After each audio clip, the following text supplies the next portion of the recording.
everyone, welcome to Let's Learn Together. Here I share my notes and brief explanations of various topics centered around geography and its other subdisciplines. You can find different sections of various subdisciplines in the playlist of the channel. If you are new to this channel, then do subscribe and support us by sharing your valuable feedback.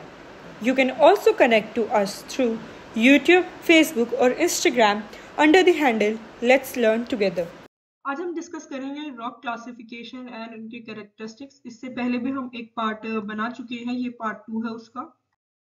Part 1 में हमने discuss किया था what are rocks and what are the studies of rock. साथ ही हमने classification of rocks का जो है टॉपिक उसको स्टार्ट किया था, जिसमें हमने हमारी जो फर्स्ट क्लासिफिकेशन है इग्नियस रॉक्स की उसको डिस्कस किया था।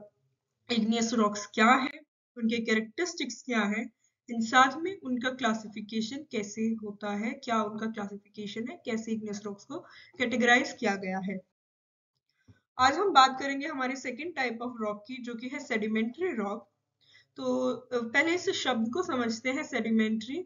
ये वर्ड लैटिन वर्ड से लिया गया है जो कि था सेडिमेंटम, जिसका मतलब था सेटलिंग डाउन, यानी कि किसी चीज का रुक के सेटल हो जाना, उसका ठहर जाना।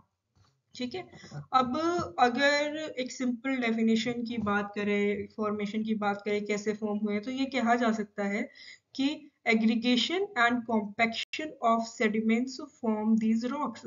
इसका क्या मतलब है, अब हम आइए उसको समझते हैं। क्या होता है, अब मेनली जो हमारे सेडिमेंट्स हैं, ये सपोज एक माउंटेन है, यहाँ पर ग्लेशियर है हमारे पास, यहाँ से हमारे पास निकली एक रिवर। जब रिवर एक सर्टेन हाइट पे होती है, स्लोप पे होती है, और वहां से जब पानी फ्लो करता है तो उसकी ऑटोमेटिकली जो है स्पीड वो बढ़ जाती है। अब ये रिवर क्या करती है, ये जब पानी यहाँ पर बह कर आता है तो काफी सारे हमारे जो है एजेंट्स हैं, एक्सोजेनिक एजेंट्स हैं, वो क्या करते हैं, वो यहाँ पे जो रॉक्स है उनका ब्रेक डाउन शुरू कर देते हैं, उनको तोड़ना शुरू कर देते हैं। एंड उसकी वजह से क्या होता है, अब ये जो रिवर फ्लो होकर हमारे पास आ रही है यहाँ से, वो उन छोटे छोटे रॉक्स को, उस मटेरियल को अपने साथ कैरी करके ले आता है। ये जो मटेरियल है जो यहाँ से हटकर नदी में मिलकर नदी के अपने साथ कैरी करके ला रही है, उसको हम कहते हैं सेडिमेंट्स। ठीक है। अब क्या होता है, अब जब रिवर एक फ्लैट सरफेस पे आ जाती है, प्लेटफॉर्म पे आ जाती है, तो ऑटोमेटिकली कहीं ना कहीं उसकी जो सॉरी स्पीड है वो कम हो जाती है। एंड अब ये जो मटेरियल अपने साथ कैरी करके लाई थी वो हैवी हो जाते हैं इसके लिए कैरी करनी। एंड ऐसा नहीं है कि वो सारे यहाँ छोड़ती है, अब ये यहाँ से और भी मटेरियल उठाती है। तो अब क्या होता है रिवर के साथ, वो इतना मटेरियल कैरी नहीं कर पाती, ये उसकी कैपेसिटी से बाहर चला जाता है, तो ये उसको यहाँ पर छोड़ना स्टार्ट कर देती है। ये जो सेडिमेंट ऊपर से लेकर आई थी वो इसको यहाँ पर वो छोड़ देती है, या तो साइड्स में या अपने बेस पे। अब क्या होता है, ये प्रोसेस ना बहुत कॉन्टिन्यूस है, अब ये चलता रहता है।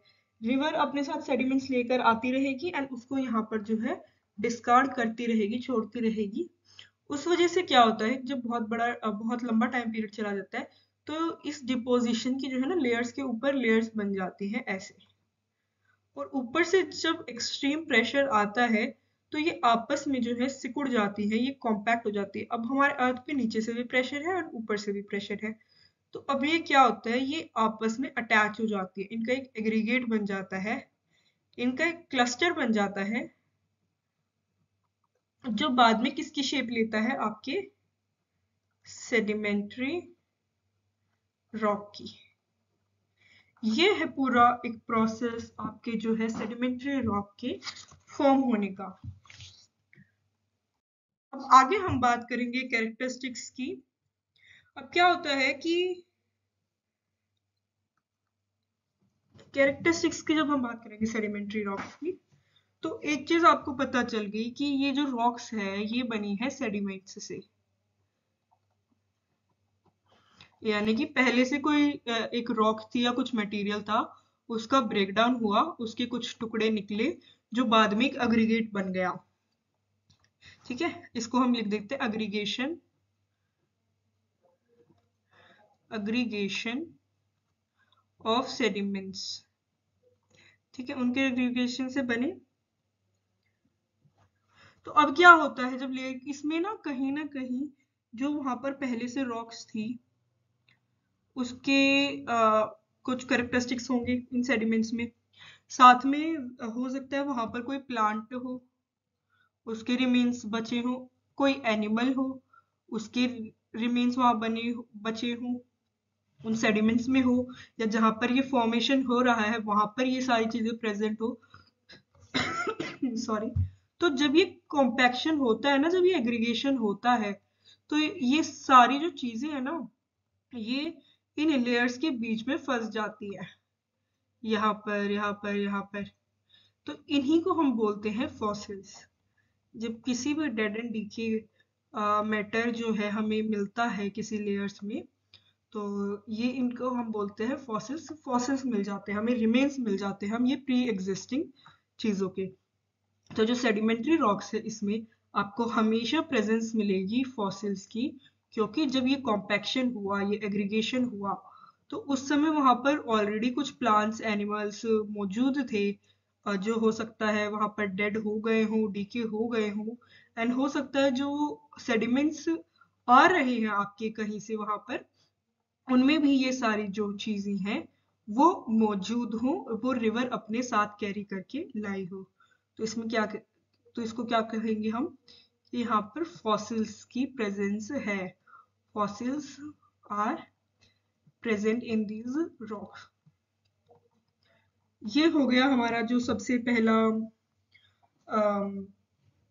कैरेक्टरिस्टिक्स रॉक का। फॉर्मेशन की अगर बात करें तो एंटायर सरफेस की बात करेंगे जब हम, एंटायर सरफेस एरिया की बात करेंगे ग्लोब की, तो उसका 75% जो हिस्सा है वो सेडिमेंट्री रॉक्स से बना है। इसमें कुछ लेयर डीप हम अर्थ के अंदर भी जाते हैं, बट अगर हम सिर्फ क्रस्ट की बात करेंगे सॉरी, तो क्रस्ट की जब हम बात करेंगे तो हम कह सकते हैं कि क्रस्ट का सिर्फ जो है 5% हिस्सा है जो सेडिमेंट्री रॉक्स है, यानी कि क्रस्ट का 5% एरिया सेडिमेंट्री रॉक्स बनाती है। अच्छा, अब एक चीज और जो यहाँ पर याद करने की है, एक सबसे बड़ा कैरेक्टरिस्टिक है सेडिमेंट्री रॉक्स का, कि ये जो सेडिमेंट डिपोजिशन होता है, it takes place in a certain sequence and system. ऐसा नहीं है कि रैंडमली कहीं से भी कुछ भी आ गया, सेटल हो गया एंड वो रॉक बन गया। एक प्रॉपर सीक्वेंस है, एक सिस्टम है जिससे चीजें कैरी होती हैं, डिपॉजिट होती हैं, एंड फिर ये फॉर्मेशन जो है वो होती है। अब एक चीज और जो यहाँ पर इसका सबसे बड़ा कैरेक्टरिस्टिक है वो है लेयर्स ऑफ स्ट्रेटा।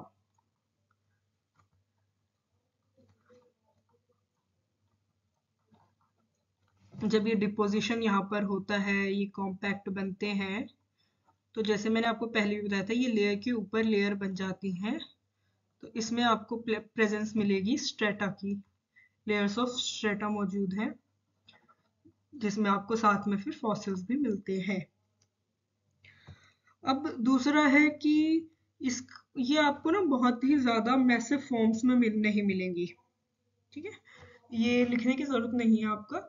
जैसे इग्निस रॉक के बहुत सारे टाइप्स थे ना, अलग अलग तरीके से अलग अलग जगह अलग अलग चीजों में मिले, वैसा सेडिमेंट्री रॉक्स के साथ नहीं है। अब जो है एक चीज और जो यहाँ पे आपको याद रखने की जरूरत है कि ये जो रॉक्स है ना, ये आपको मिलेगी हॉरिजॉन्टल मैनर में।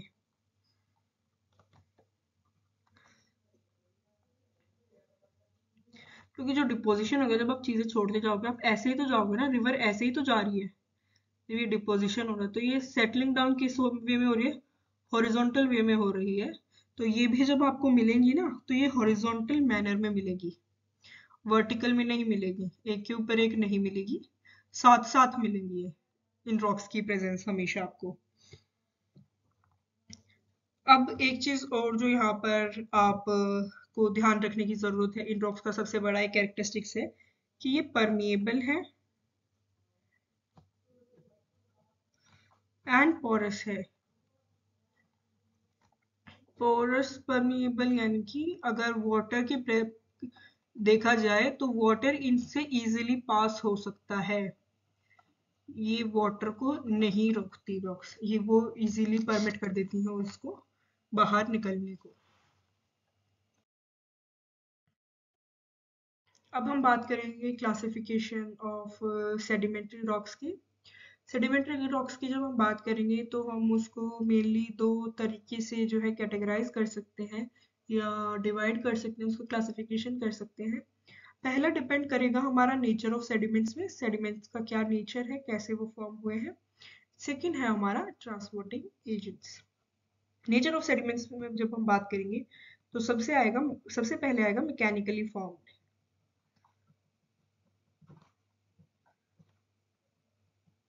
मैकेनिकली फॉर्म्ड सेडिमेंट्री रॉक्स वो होंगी जिसमें जो आपके एक्टिव एजेंट्स हैं जो रिस्पॉन्सिबल है डिसइंटीग्रेशन के लिए, रॉक्स के डिकम्पोजिशन के लिए, तो वो है आपके मैकेनिकल एजेंट्स जैसे कि water, wind and glacier.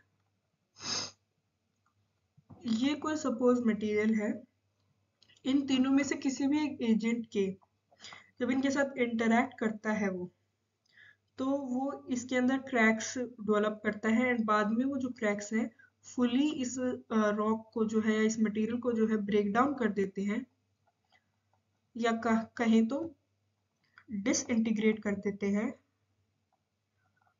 And बाद में अपने साथ कैरी कर लेते हैं, कहीं और ले जाते हैं और वहां पर जाके और ये डिपोजिशन होता है। इसको पूरे को हम कहेंगे मैकेनिकली फॉर्म्ड सेडिमेंट्री रॉक्स। अब सेडिमेंट्री रॉक्स भी आगे काफी टाइप की हो सकती है, इसके मैं एग्जांपल्स आपको बताती हूँ। तो मैकेनिकली फॉर्म सेडिमेंट्री रॉक्स आपकी होगी सैंडस्टोन। अब जब सैंड ग्रेन्स आपके एक जगह डिपोजिशन होगा, उनका सीमेंटेशन होगा, कंसोलिडेशन होगा, तब जाके आपका बनता है सैंडस्टोन। आप ये तीनों प्रोसेसेस के नाम लिख लीजिए। पहला है डिपोजिशन, सेकेंड है सीमेंटेशन एंड एट लास्ट है आपका कंसोलिडेशन। ठीक है, तीनों प्रोसेस होंगे सैंड ग्रेन्स के साथ, तब आपका बनता है सैंडस्टोन। नेक्स्ट अब हम बात करेंगे, नेक्स्ट जो टाइप है हमारा मैकेनिकली फॉर्म्ड में जो कि है कॉन्ग्लोमरेट्स।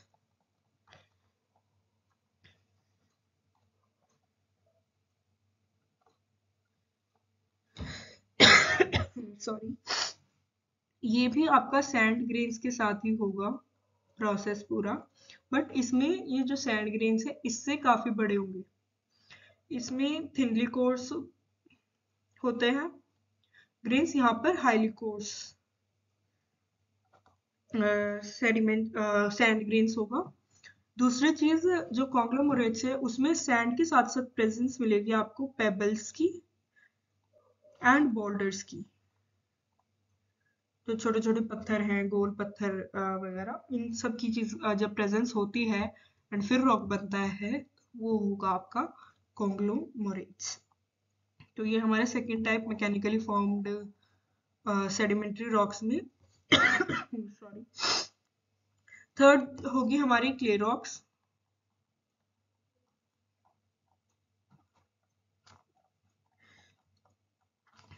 अब क्या होता है, ये मेनली जो इसमें डिकम्पोजिशन होता है एंड सीमेंटेशन होता है वो होगा सिल्ट्स का। इसमें सिल्ट्स की प्रेजेंस मिलेगी आपको, ग्रेन्स मिलेगी एंड सबसे ज्यादा प्रेजेंस जिस मटेरियल की आपको इसमें मिलती है वो है केओलिन,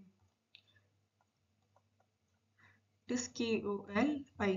केओलिन ग्रेन्स और सिल्स जब मिलाकर एक रॉक फॉर्मेशन होती है तो वो क्ले रॉक होगी, जो कि आपका पार्ट है मैकेनिकली फॉर्म्ड सेडिमेंट्री रॉक का। ठीक है, तो ये 3 हो गए। इसके बाद और हमारे पास जो नेक्स्ट फोर्थ है, मैं इसको रब कर देती हूँ। जो फोर्थ टाइप है हमारे पास वो है शेल। शेल की जब हम बात करें तो जब एक कोई इम्प्योर क्ले होती है और उसमें आपका और मटेरियल्स ऐड हो जाए, जैसे लेमिनी एंड बाकी सारे अलग अलग मटेरियल्स आ जाए, एंड क्योलाइन जो हमने पहले बात की थी कि क्योलाइन की प्रेजेंस ज्यादा है क्ले रॉक्स में, इसकी जगह और मिनरल्स आ जाए, अदर मिनरल्स, तो बनती है आपकी जो रॉक बनती है वो शेल होगी। ठीक है, तो इसको अगर आपको डिफरेंशिएट करना पड़े तो आप कैसे करोगे? क्ले रॉक में प्रेजेंस होती है ज्यादा केओलाइन की, एंड इसमें जो है केओलाइन को छोड़कर अदर मिनरल्स की जो प्रेजेंस है वो ज्यादा होगी, एंड बाकी जो ज्यादातर प्रॉपर्टीज हैं वो सेम रहेगी। मेनली कॉम्पोजिशन का डिफरेंस आ जाता है यहाँ पर। जो फिफ्थ अब हमारे पास रॉक आएगी मैकेनिकली फॉर्म्ड, वो होगी loss.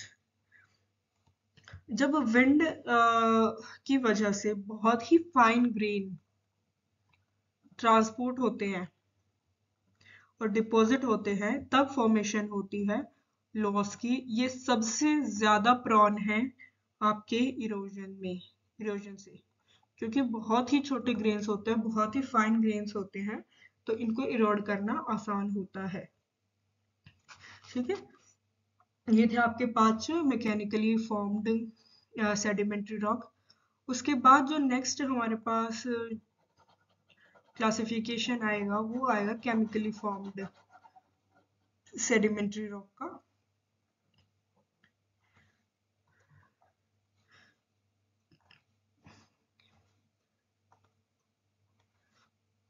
Chemically formed sedimentary rock, सबसे पहले एक बार डिफरेंस देखते हैं केमिकली और मैकेनिकली फॉर्म्ड में डिफरेंस क्या है। सपोज ये है मैकेनिकल, ये है केमिकल। जब मैकेनिकली एजेंट्स इसके साथ इंटरेक्ट करेंगे ना, वो सिर्फ इसके फिजिकल स्ट्रक्चर को नुकसान पहुंचाएंगे और उसको तोड़ेंगे और अपने साथ ले जाएंगे। केमिकली फॉर्म्ड में क्या होगा, ये केमिकली इस तरफ है, ये उसका जो फॉर्म है ना उसी को चेंज कर देंगे। इसमें इसका ओरिजिनल जो फॉर्म है वो चेंज नहीं होता, इसमें इसका जो ओरिजिनल फॉर्म है वो चेंज हो जाएगा, उसका कॉम्पोजिशन चेंज हो जाएगा। अभी समझते हैं इसको कैसे होगा ये। सपोज ये कोई मटेरियल है, मेन जो केमिकल एजेंट है जो इसके ऊपर काम करता है वो है वाटर, एंड ये मटेरियल जो है वो है सॉल्यूबल, ये पानी में इजीली घुल जाता है। तो जब रेन की वजह से, रिवर की वजह से या किसी भी और फैक्टर से वाटर इंटरेक्ट करेगा इसके साथ, तो ये वाटर में के साथ में जो है घुल जाएगा और एक सॉल्यूशन बनेगा। ठीक है, तो इसका ओरिजिनल फॉर्म चेंज हो गया। ये पहले तो एक सॉलिड रॉक ही थी ना, सॉलिड मटेरियल था, बट पानी के साथ इंटरेक्ट होते ही ये उसमें घुल गया और एक सॉल्यूशन बन गया। अब इसकी वजह से कई बार क्या होता है, ये जो सॉल्यूशन बनता है ना पानी के साथ, इसकी प्रेजेंस की वजह से जो है ये एसिडिक हो जाता है। जब ये एसिडिक होगा तो ये और रॉक्स को साथ में नुकसान पहुंचाएगा। तो ये है पूरा प्रोसेस केमिकली फॉर्म्ड का। एग्जाम्पल की अगर बात करें तो सबसे बड़े 2 एग्जाम्पल केमिकली फॉर्म्ड हम सेडिमेंट्री रॉक्स के हमारे पास हैं। जिप्सम जो पानी में घुल जाता है, पानी के साथ इजीली रिएक्ट करता है, एंड सेकंड है सॉल्ट रॉक। ठीक है, ये दोनों ही चीजें जो है केमिकली फॉर्म्ड सेडिमेंट्री रॉक है जो इजीली पानी के साथ जो है इंटरेक्ट कर जाती है। तो अब हमारा फर्स्ट हो गया जो कि है chemically formed, second sorry mechanically formed, second हो गया केमिकली फॉर्म्ड, एंड अब लास्ट में हमारे पास आता है ऑर्गेनिकली फॉर्म्ड। इसको इरेज कर लेते हैं हेडिंग को।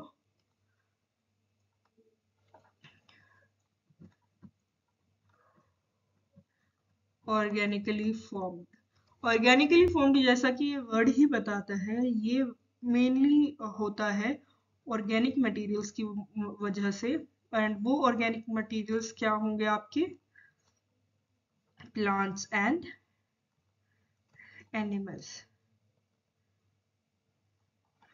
ठीक है, तो अब क्या होता है जब ये डेड एंड डीके हो जाते हैं तो इनके अंदर भी कुछ मिनरल्स प्रेजेंट होते हैं, ये डिपॉजिट होते हैं। तो फिर एक रॉक फॉर्मेशन होता है इनके डिपोजिशन की वजह से, उसको वो हम ऑर्गेनिकली फॉर्म्ड रॉक्स कहेंगे। एग्जाम्पल की अगर बात करें तो ये इनकी जो कैटेगराइजेशन हुआ है ऑर्गेनिकली फॉर्म्ड का, ये मेन कैटेगराइजेशन हुआ है उन मिनरल्स के ऊपर जो आपको उन रॉक्स में प्रेजेंट मिलते हैं। जैसे कि सबसे पहला है कैलकेरियस। ये वो मटेरियल है या वो रॉक्स हैं जिसमें आपको सबसे ज्यादा प्रेजेंस मिलेगी लाइम की एंड कैल्शियम की। एग्जाम्पल की बात करें तो लाइमस्टोन एंड चोक सबसे बड़ा एग्जाम्पल है इन रॉक्स का। अब सपोज क्या होता है कि जब स्केलेटन, अब कोई एनिमल है, ठीक है, एनिमल जब डेड होता है, डीके होता है एंड डिपॉजिट होता है, तो सब एनिमल्स के अंदर स्केलेटन है, स्केलेटन में सबसे ज्यादा प्रेजेंस होती है आपके लाइम की। ठीक है, जब ये डेड डीके हो जाता है, बरी हो जाता है, लेयर्स बन जाते हैं इसके ऊपर, तो जब ये पूरा डीके होता है तो लाइम रह जाता है, जब ये बहुत सारा लाइम इकट्ठा होता है तब आपका बनता है रॉक। ठीक है, सेम होता है चॉक्स के साथ। हमारी बॉडी में कैल्शियम मौजूद है सभी लिविंग ऑर्गेनिजम्स की में, जब वो कैल्शियम को हम एक्सट्रैक्ट करते हैं, कैल्शियम से बनता है चॉक। ठीक है, अब सेकंड अगर हम बात करें, फर्स्ट हो गया कैलकेरियस, सेकंड आ गया कार्बोनेशियस। अब आप इस वर्ड से ही समझ सकते हैं इसमें सबसे ज्यादा प्रेजेंस होगी कार्बन की। एग्जाम्पल के लिए आप ले सकते हैं कोल। कोल भी एक तरीके का सेडिमेंट्री रॉक होगा, क्योंकि वो भी तो बना सेडिमेंट्स से ही है ना। बहुत सालों से जब पेड़ बरी हुए, डेड हुए, लेयर्स के ऊपर लेयर्स बनी, ऊपर से और प्रेशर आया, तब कोल मिलता है हमें हजारों साल लोग बाद। तो वो भी तो एक लिविंग ऑर्गेनिज्म से बना, एक तरीके से सेडिमेंट्स से बना। ठीक है, तो सेकंड कैटेगराइजेशन में आएगा कार्बोनेशियस, जो कि डोमिनेंट है आपका कार्बन मिनरल में। इसके बाद जो थर्ड हमारे पास ऑर्गेनिकली फॉर्म्ड सेडिमेंट्री रॉक है वो है सिलिकेशियस। इसमें आपको डोमिनेंस मिलेगा सिलिका का, इसमें सिलिका कंटेंट बहुत ज्यादा हाई होता है। एग्जाम्पल आप ले सकते हैं जिसराइट, GEYSERITE, ये आपका ऑर्गेनिकली फॉर्म्ड सेडिमेंट्री रॉक का एग्जाम्पल है। ये था आपका सारा जो क्लासिफिकेशन है बेस्ड नेचर ऑफ सेडिमेंट्स पे के ऊपर। अब हम बात करेंगे ट्रांसपोर्टिंग एजेंट्स से जो हम क्लासिफिकेशन करते हैं उसके बारे में। अब क्या होता है, सेडिमेंट्स जो होते हैं वो पहले एक जगह ब्रेक डाउन होंगे, फिर उनको कैरी किया जाएगा, फिर वो डिपॉजिट होंगे। ठीक है, तो ये जो ट्रांसपोर्टिंग एजेंट्स है, इनकी की वजह से जब डिपोजिशन होता है, डिसइंटीग्रेशन होता है, डिपोजिशन होता है, फॉर्मेशन होता है, तब हम इसको इन तीन टाइप्स में डिवाइड करते हैं। सबसे पहला है आर्गिलेशियस, जो कि होता है, इसमें ट्रांसपोर्टिंग में एजेंट जो एक्टिव है वो है वाटर। एओलाइन में आएगा विंड, ग्लेशियर रॉक्स में आएगा ग्लेशियर्स। तीन हमारे जो मेन आपके ट्रांसपोर्टिंग एजेंट्स हैं वो ये तीन हैं। एर्गिलेशियस को हम एक्वेशियस रॉक भी कहते हैं, क्योंकि अब जैसे वाटर का दूसरा नाम ही एक्वा से उसको डिनोट किया जाता है, तो एक्वेशियस ही होगा हमारा दूसरा, इसका दूसरा नाम एक्वेशियस है। इसको भी इन्होंने जो है आगे तीन पार्ट्स में डिवाइड कर रखा है। पहला है मेराइन, सेकेंड है लॉकस्ट्राइन, थर्ड है रिवराइन। मेराइन में जो आएगा वो आएगा मेनली आपका सी एंड ओशियंस में जो फॉर्मेशन होता है सेडिमेंट्री रॉक्स का, वो मेराइन की कैटेगरी में आएंगे। सेकंड जो लेक्स में होता है, लेक्स एंड पोन्स में, वो लोकस्ट्राइन के अंदर आएगा। एंड लास्टली रिवराइन, जो रिवर की वजह से या रिवर के अंदर जो सेडिमेंटेशन हो रहा है उससे सेडिमेंट्री रॉक्स फॉर्म हो रही है, वो आपकी रिवराइन के अंदर आएगी। सेकंड आता है आपका विंड। इसमें जो मेनली आपका ट्रांसपोर्टिंग एजेंट है विंड है। पहले भी हमने लॉज जैसे डिस्कस किया था, बहुत ही फाइन पार्टिकल्स जो हैं सैंड के वो कैरी करता है विंड और कहीं और जाकर सेटल कर देता है, जिसकी वजह से फॉर्मेशन होती है लॉस की। तो वो आएगा इस कैटेगरी में, एक्वालाइन सेडिमेंट्री रॉक्स में। लास्ट में हमारे पास आता है ग्लेशियल रॉक्स, जो कि मेनली फॉर्म होती हैं आपकी ग्लेशियर्स की वजह से। मेन ट्रांसपोर्टिंग एजेंट्स इसमें ग्लेशियर है आपका। तो इसको मैं आपको बता देती हूँ एक बार। इसको हम डिटेल में नहीं करेंगे क्योंकि आगे आपका एक टॉपिक है एक्सोजेनिक एंड एंडोजेनिक फोर्सेस का, उसमें हम देखेंगे कैसे अलग अलग फोर्सेस काम करती हैं। उसके बाद एक और टॉपिक आता है आपका एक और टॉपिक आएगा लैंडफॉर्म्स, जो कि आपके दो तरीके से बनती हैं, इरोजनल एंड डिपोजिशन। तब उसमें हम डिस्कस करेंगे ग्लेशियल रॉक्स के बारे में डीप में। अभी के लिए अगर मैं इनको कैटेगराइज करूँ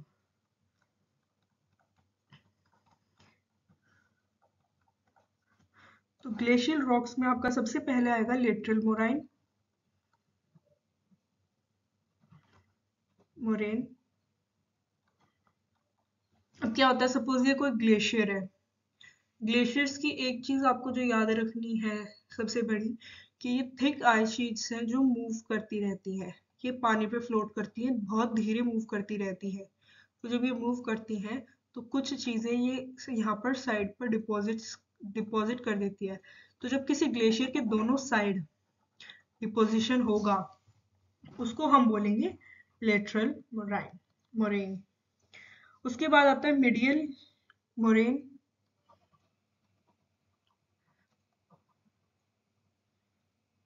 सपोज यहाँ पर साथ में एक और ग्लेशियर जा रहा है इसके भी साइड में दोनों जगह यहाँ पर डिपोजिशन हो रहा है। तो जब ये दो लेटरल मोरेन मिलेंगे तो बनेगा आपका मीडियल मोरेन। थर्डली हमारे पास आता है ग्राउंड मोरेन। अब जरूरी नहीं है कि ये जो मूव कर रहा है ग्लेशियर, ये सिर्फ साइड में डिपॉजिट करे। ये अपने नीचे ये जो बेड है इसका ग्लेशियर का, वहां पर भी तो पॉसिबल है कि वो डिपॉजिट कर रहा हो। तो जब वो अपने बेड पे यानी कि अपने नीचे ग्राउंड पे डिपोजिशन करता है तो वो होगा ग्राउंड मोरेन। एंड लास्ट आता है आपका टर्मिनल। यहाँ पर डिपोजिशन जब एक लेटरल का एक ग्लेशियर का जब एंड आता है जहां से रिवर स्टार्ट हो जाती है, तो ये एंड पे जो डिपोजिशन होता है उसको टर्मिनल मोरेन कहेंगे। ये था पूरा आपका टाइप्स ऑफ सेडिमेंट्री रॉक के बारे में, सेडिमेंट्री रॉक की क्लासिफिकेशन के बारे में। इसी के साथ सेडिमेंट्री रॉक्स का भी टॉपिक जो है वो फिनिश होता है एंड हमारे नेक्स्ट पार्ट में हम डिस्कस करेंगे मेटामॉर्फिक रॉक्स के बारे में।